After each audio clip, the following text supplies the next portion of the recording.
Ayan.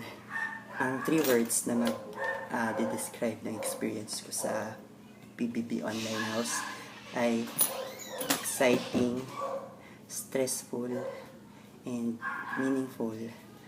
Kaya yun ang napili ko kasi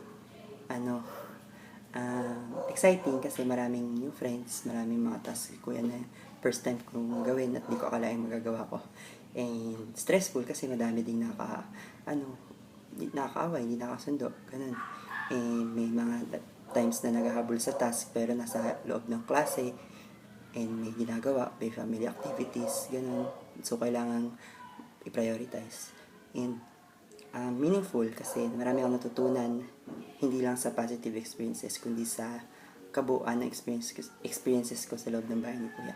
So, yun lang yung mga words na mag-describe sa experience ko sa loob ng online house. Yun, thank you, good evening.